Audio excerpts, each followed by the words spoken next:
give a warm welcome to them, and I'll pass the floor to.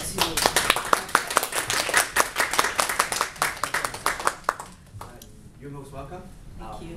It's our pleasure, and the most pleasure of WWF to actually be able to share and play a part in this very important initiative of MGPA HK to kick off, the World Cup initiative. So, well, it's not my slide. Right, I need to switch to my PowerPoint. Okay, as time is running short, I may rush a little bit on some slides. I'm sure the slides will be shared with you and after the workshop, and you're most welcome to raise any questions along the course of my introduction or at the end of today's presentation. So, in the first part of the presentation, I want to go into a personal perspective before we raise the level, on a corporate level. Let's start with something personal and close to each of you, being part, a citizen of Hong Kong, being part of, MGPA staff. So, introductions. Okay, has anyone already seen this WWF? So we work on pandas. you might think, okay, well, we work on conservation on wildlife animals and endangered species. But of course, now our work is actually evolving. Just like the panda bear from 1961, we first start off in Switzerland, and now we are global conservation organizations over the world within over 100 countries. We've got some staff and some supporters, and our mission is to conclude this one sentence: is that we hope to build a future in which humans live in harmony with nature. And that's very comprehensive. Okay, can we, strike a good balance of harmony by protecting endangered species, by protecting panda? I think the answer is clearly not. I mean, there's a very, crucial, critical problem regarding, the natural resources exploitation and climate change, as long as the program focuses on there. A lot of environmental problems that now humankind faces in the world. And our work actually started in Hong Kong in 1991.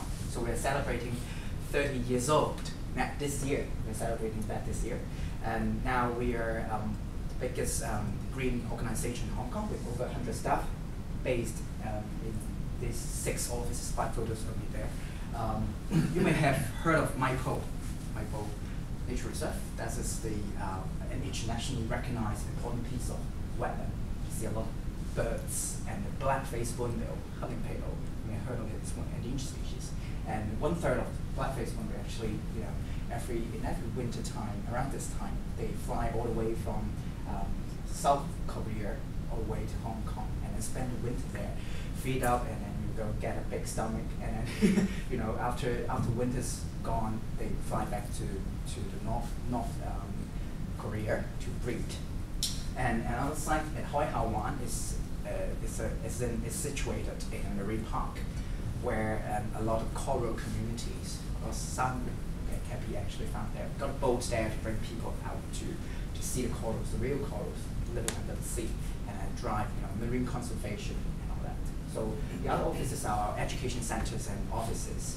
So our main work focus in Hong Kong is, I think it's engaging business is one of our business objectives.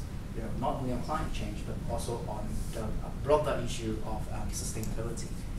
That's how we launched also a lot of business engagement program on, sustainable seafood, sustainable timber and paper, and also on shark fin, and also on around, of course, climate change. And we do education, policy lobbying, and policy like a think tank that we help through different governance bodies. We actually speak for the environment, I would say. So that's our work in Hong Kong. So the flow of today, as shown by the next slide, I will not repeat. So I will first start with personal level. Well, I want to start with very recent news that you might well happening all around the world. The Occupy Wall Street protest is just across the street over there in Hong Kong. So this global movement actually initiated in New York, and we all know that now with viral all over the world. And well, the protest is against the inequality between social inequality or economic inequality. As I said, we are 99%. However, most of the wealth and power is actually dominated by the remaining 1%. Okay. raises some challenges against the very basics of capitalism. Right. So and by and large, the excessive power influence of the corporate world, especially financial services sector. So in fact, I would also like to argue, this unbalanced development in terms of the global context, in terms of the many overwhelming environmental problems that humankind are facing is in fact capitalism drives a lot of overexploitation of our natural resources. This is our planet Earth. All the food we eat, the sandwiches that we eat, the water we drink, the clean air we breathe now, and the energy, the fossil fuels that we burn to fuel this energy for lighting, for aircon, and the materials that we need to build our real estates. We all need natural resources, right, from planet Earth. We only got one planet Earth. Well, if I try to ask you a question, try to make a guess, how many Earth do we need to sustain our existing consumption behavior of the whole world globally? How many Earth do you think we need at this moment of time? One? Is one enough? No, not enough. Not enough. How many? 10. 3? 3. High consumption. Well, by the most recent calculation available from our WWF ecological footprint report, we produce every 2 years a global initiative. We try to measure our demand on all the natural resources, and of course measure against the Earth's capacity to regenerate the natural resources that we rely on. We found that back in 1967 we already exceed that capacity, and now we made the estimation to we released a report at the early year this year, and actually the data date back 2 years ago. Okay, and the figure is about 1.5. All right, so we need 1.5 of the worth. Okay, in terms of time scale, we need 1 year and 6 months to actually generate all the natural resources that we need on Earth. Right. So what does that imply to you? Okay, and for individuals, what can we do? And a few days ago, there was a UN report saying that our population over the world is exploding. Now it's how many billion? 7 billion people. And a lot of developing countries, populations are growing very fast. And also we think about China, about India, these developing countries. If their living standards are able to catch up with what's now being enjoyed by the West, okay, what sort of impact to the natural resources would that actually cause to humankind? So we think of ourselves, Hong Kong, okay, we see ourselves, as one of the global players, and of course we influence some influence to China. Can we play any role actually to drive the development of China or Asia Pacific to be back to the way of sustainable development? We always say this about sustainable development. Way of living and consumption actually align with that line. Okay, this raises a lot of questions that we as humans, I think, should think about not about only now, but about the long-term future. As one was saying, is that we inherit this. We're not inheriting this planet Earth from our ancestor, but instead we borrow from our younger generation, from children. So this raises a lot of challenge to myself and a lot of our colleagues. Thinking of how can we actually change the way that we're living now. So I want to focus a lot more about climate change. That is one of course, the critical problem that also facing humankind. Okay, so climate change, in a nutshell, is basically the excessive consumption of fossil fuel, coal, oil, burning of them, in the combustion process, a lot of byproducts actually emitted, and one of those is carbon dioxide. That's why we always hear about the term carbon footprint. Having carbon CO2 percentage to drop to a certain percentage, things like that. And actually, carbon dioxide is a greenhouse gas, and I think we all heard about greenhouse effect. It's not a bad thing. Okay, if the Earth doesn't have, the greenhouse gases, that heat, surrounding around Earth will be too cold. Will be cold to death. So the problem is actually about the balance. Okay, so since pre-industrial ages, okay, industrialization happening starting from Europe and now of the world has actually accelerated the rate where the fossil fuel is being burnt to fuel our economy of the world. So the excessive amount of these gases, particularly CO2, has actually accumulated in the atmosphere, and this is like a thick blanket, okay, surrounding us. In a very hot summer, we still wear a thick blanket. Of course, by no brainer that the temperature rise, and not only CO2 actually contribute to the problem of climate change.